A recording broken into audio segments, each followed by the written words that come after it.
नमस्कार। आप सुन रहे हैं द बॉलीवुड रेडियो और मैं हूं आपके साथ आकाश। दोस्तों, किस्सा राजेश खन्ना का है। एक बार राजेश खन्ना से एक इंटरव्यू में पूछा गया, हमें अपना कोई सीक्रेट बताइए। राजेश खन्ना ने कहा, अपनी सीक्रेट कभी मत बताओ। लेकिन आज के इस पॉडकास्ट में किस्सा राजेश खन्ना के सीक्रेट का है। 29 दिसंबर साल 1942 के दिन अविभाजित भारत के लाहौर में नंदलाल खन्ना और चांदरानी खन्ना के घर एक बच्चे का जन्म हुआ।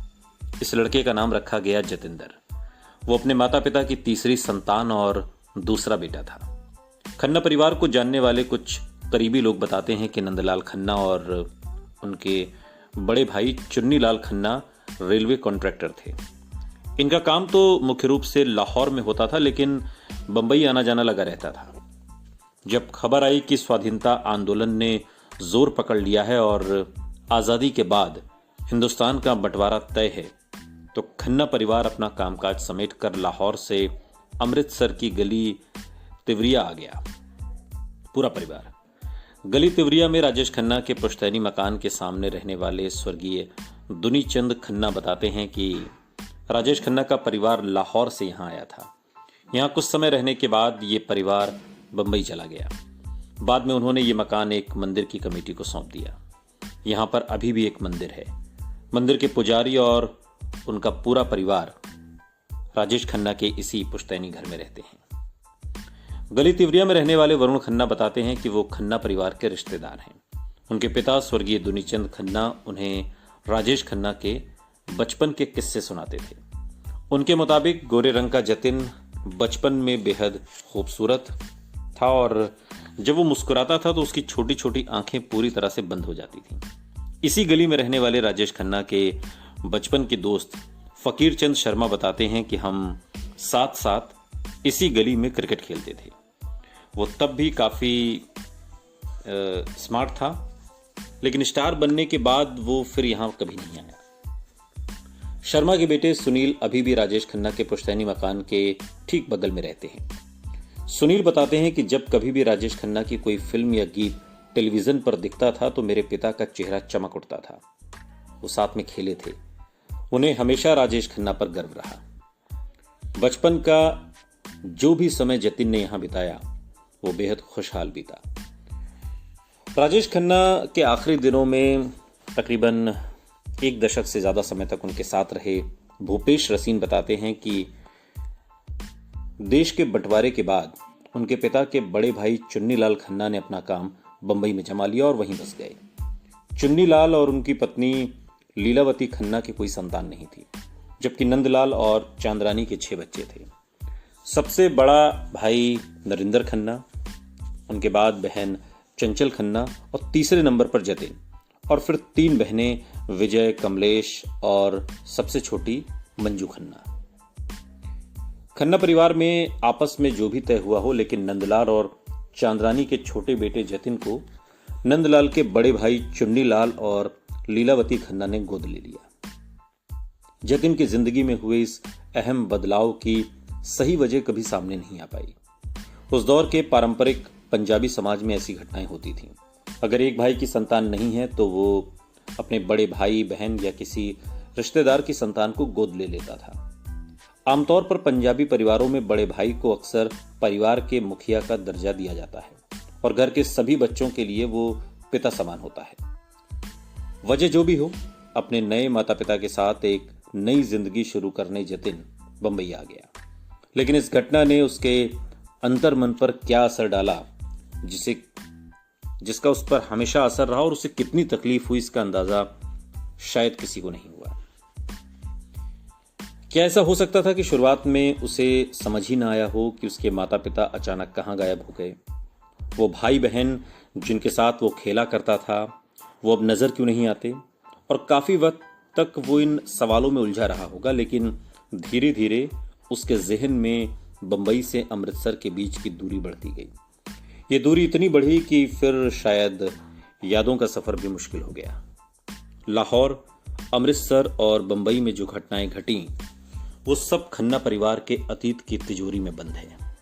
राजेश खन्ना ने इस बारे में कभी खुलकर कुछ नहीं कहा, न ही उनके परिवार का कोई सदस्य इस बारे में बात करना चाहता था। मैंने उनके परिवार के कुछ करीबी लोगों से इस बारे में बात करने की कोशिश की, मगर उन्होंने निजी मामला बताते हुए इन घटनाओं पर रोशनी डालने से साफ इनकार कर दिया। एक फिल्म पत्रकार ने बात के दिनों में राजेश खन्ना पर बात करते हुए कहा, अलग अलग इंटरव्यूज और रिपोर्ट्स में कई बातें सामने आती हैं। कुछ रिपोर्ट्स ये कहती हैं कि राजेश खन्ना का जन्म स्थान लाहौर नहीं बल्कि अमृतसर है। वहीं कुछ खबरों के मुताबिक उनका जन्म स्थान पाकिस्तान का बोरेवाला भी बताया जाता है। लेकिन बचपन की यादों को इस हद तक छिपाना कहीं ना कहीं ये इशारा करता है कि उन घटनाओं ने कहीं ना कहीं उनके व्यक्तित्व पर गहरा असर डाला होगा। उम्र के इतने नाजुक पड़ाव पर असली माता पिता का साथ छूटना और नए माता पिता के साथ शुरुआत आसान नहीं रही होगी। नई दिल्ली के institute of human behaviour and allied sciences के एक वरिष्ठ मनोचिकित्सक की राय में ऐसी घटनाएं अक्सर बच्चे के मन में अजीब उलझन पैदा कर सकती हैं। ऐसा हो सकता है कि कई बार बच्चा यही सोचकर बड़ा हो कि अगर वो अपने असली माता पिता के साथ होता तो उसकी जिंदगी कैसी होती। ये भी संभव है कि वो अपने माता पिता को इस बात का जिम्मेदार भी ठहराता हो कि उन्होंने उसे त्याग दिया। उसके मन में ये विचार भी उठ सकते हैं कि क्या उसके अंदर कोई कमी है जो उसके अपनों ने उसे छोड़ दिया। ये सिलसिला अक्सर पूरी जिंदगी चलता रहता है और इन सवालों का उसके व्यक्तित्व पर गहरा असर पड़ सकता है। क्या ऐसा हो सकता है कि जतिन भी इन्हीं जज्बात से गुजरता रहा? मनोचिकित्सकों के मुताबिक कई बार ऐसे लोगों को आगे चलकर अपने करीबी रिश्तों में काफी परेशानियों का सामना करना पड़ता है और देखा गया है कि ऐसे अनुभव से गुजरने वाले कई लोगों को असुरक्षा की भावनाएं घेरे रहती। वो डरते हैं कि कहीं उनकी पसंदीदा चीज या इंसान उनसे छिन न जाए और इसलिए वो बहुत ज्यादा पॉजिटिव भी हो जाते हैं।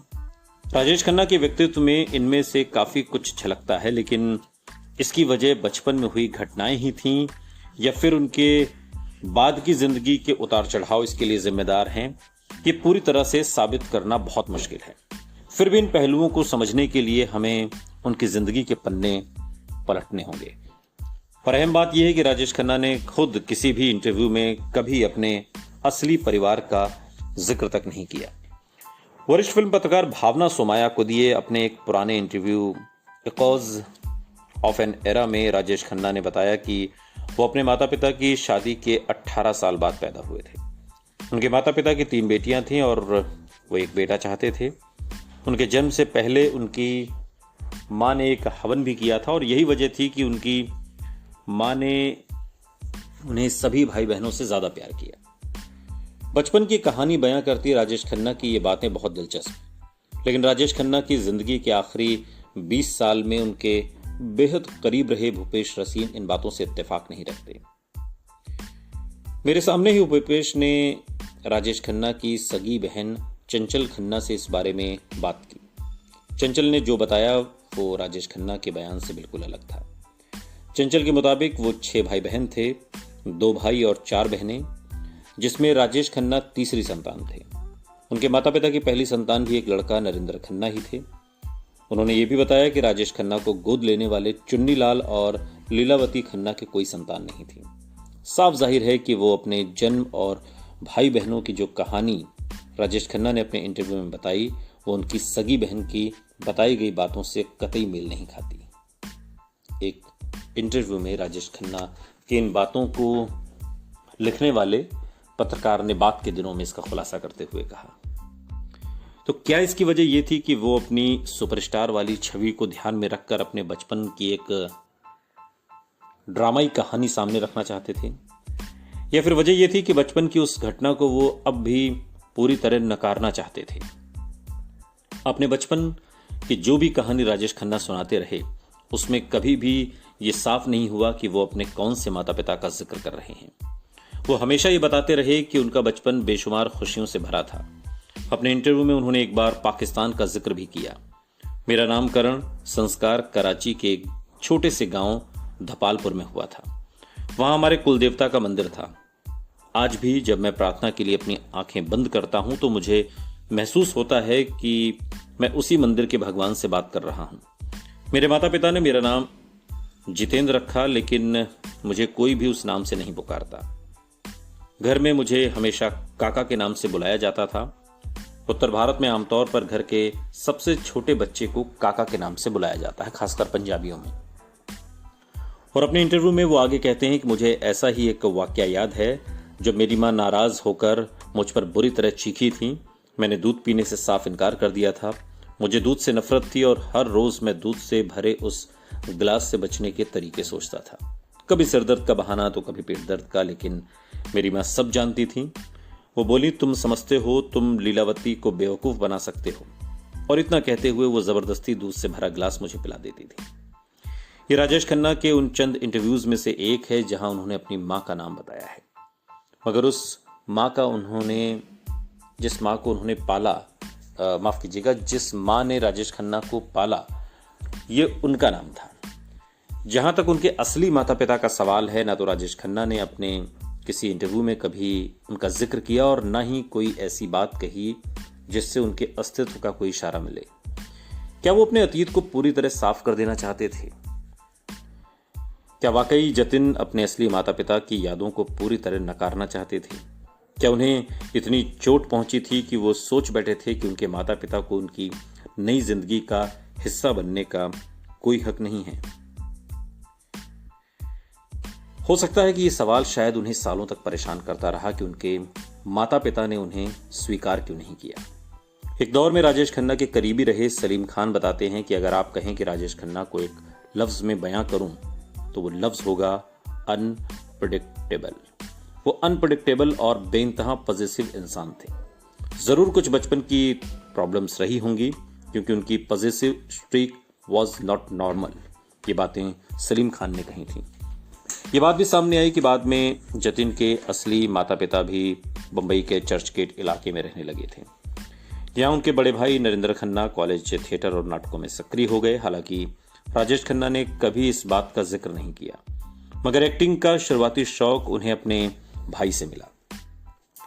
नरेंद्र को गुजरे हुए कई साल बीत गए। जब राजेश खन्ना ने इस बारे में बात करने से इनकार किया तो नरेंद्र के बारे में अलग अलग जानकारी भी कई बार कई लोगों ने जुटाने की कोशिश की। और इसी दौरान मुलाकात हुई कैलाश आडवाणी से, जो मुंबई के मीरा रोड इलाके में रहते हैं।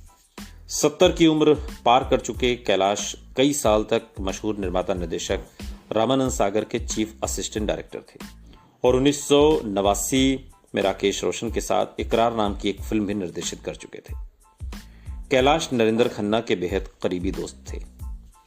कैलाश बताते हैं कि खन्ना भाइयों नरेंद्र और राजेश के बारे में उन्होंने नरेंद्र के साथ कई नाटकों में अभिनय किया। 60 के दशक की शुरुआत में दोनों ने बेगम जैदी और जोहरा सहगल के साथ भी काम किया।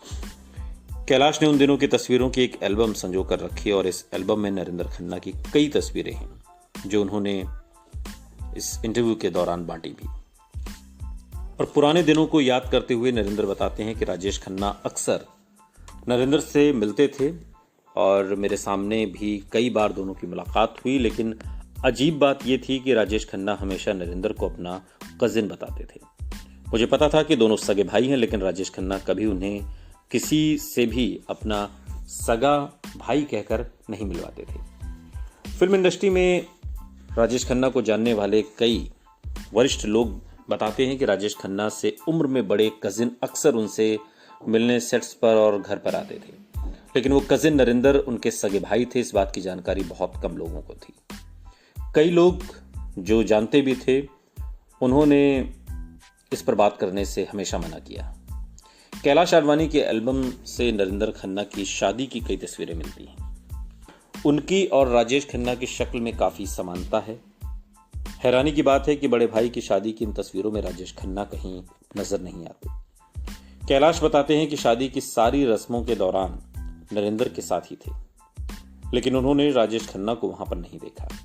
हालांकि बाद में राजेश खन्ना अपने भाई के करीब हो गए थे और राजेश खन्ना के स्टाफ में 20 साल से ज्यादा समय तक काम कर चुके प्रशांत कुमार रॉय बताते हैं कि हम सब जानते थे कि नरेंद्र खन्ना उनके सगे भाई हैं। वो अक्सर आशीर्वाद में आते थे हम सब उन्हें खन्ना पापा कहकर पुकारते थे। काका जी अक्सर मेरे जरिए अपनी सगी बहनों को पैसे भिजवाते थे। वो मुझसे कहते थे कि इस बात का जिक्र खन्ना पापा से न करो। हम जानते थे कि उनका एक सगा परिवार है, लेकिन हमने न तो उनका कोई जिक्र सुना, न ही घर में उनकी कोई कहीं तस्वीर देखी। राजेश खन्ना के परिवार का जिक्र करते हुए प्रशांत रॉय एक और घटना के बारे में बताते हैं। वो कहते हैं कि मुझे याद है काका जी अक्सर अपनी बहनों कमली बहन और मंजू बहन के लिए पैसे भेजा करते थे। मैं वो पैसे लेकर जाता था। काका जी मुझसे कहते थे कि इस बारे में नरेंद्र खन्ना को कभी पता न चले। मंजू बहन की शादी दिल्ली में हुई थी। जब मंजू बहन की मौत हुई तो काका जी ने ये बात ज्यादा लोगों को नहीं बताई। वो अंतिम संस्कार के लिए दिल्ली चले गए। प्रशांत बताते हैं कि जब रात को राजेश खन्ना वापस लौटे तो 2-3 नौकरों के अलावा घर में प्रशांत थे। राजेश खन्ना खामोशी से अपनी कुर्सी पर आकर बैठ गए। फिर कुछ ही पल में उनकी आंखों से आंसू बहने लगे। फिर वो जोर जोर से रोने लगे। मंजू मेरी बहन। बहुत देर तक काका जी मंजू बहन को याद करके रोते रहे। शायद वो दिल्ली में उनके अंतिम संस्कार में रोए नहीं थे। राजेश खन्ना की बचपन की कहानी में कई सिरे अब भी उलझे हुए नजर आते हैं। उनके परिवार के सदस्यों के चुप रहने की वजह से उन्हें सुलझाना और भी ज्यादा मुश्किल हो गया। उनके इंटरव्यूज में भी उनके बचपन को लेकर उनसे कोई प्रतिप्रश्न नहीं पूछे गए। देखा जाए तो उनके अलावा राज कपूर, दिलीप कुमार, देवानंद, अमिताभ बच्चन जैसे फिल्म इंडस्ट्री के दूसरे स्टार्स बड़े गर्व से अपने बचपन और अपने परिवार का जिक्र करते हैं। राजेश खन्ना ने इस विषय पर बहुत कम बात की और जो कुछ उन्होंने कहा भी है वो तथ्यों के सामने वो पूरी तरह से सही नहीं ठहरता, कहानी लगती है। वरिष्ठ फिल्म पत्रकार और निर्देशक खालिद मोहम्मद ने लिखा कि 80 के दशक की शुरुआत में राजेश खन्ना ने इंटरव्यू में पहले उनके सामने शर्त रखी, जब तक तुम मेरे शुरुआती दिनों के बारे में नहीं पूछते मुझे कोई परेशानी नहीं है। राजेश खन्ना के बचपन की कहानी किसी उलझी हुई फिल्मी स्क्रिप्ट जैसी है जिसमें कई परतें हैं। क्या ये हो सकता है कि बचपन की घटनाओं ने उनके जहन पर इतना गहरा असर डाला हो? उनका जो व्यक्तित्व दुनिया के सामने आया, क्या वो इन घटनाओं से प्रभावित था? शायद उन्हें अपने करियर और निजी जिंदगी में भी ये महसूस होता रहा कि उनके साथ हमेशा गलत होता आया है। इन उलझनों से जूझते हुए जतिन को ये अंदाजा ही नहीं था कि बंबई में उसकी जिंदगी कितना बड़ा मोड़ लेगी। जिंदगी जहां उसे लेकर आई थी वहां कुछ सुनहरे सपने उसका इंतजार कर रहे थे। उन सपनों को हकीकत में बदलने की जमीन भी यही थी। वो सपने हकीकत में बदले और राजेश खन्ना ने नई ऊंचाइयां छू ली। लेकिन सिनेमा का जो इतिहास है वो गवाह है कि उन ऊंचाइयों से गिरने की जब शुरुआत हुई तो वो पतन रुक नहीं सका।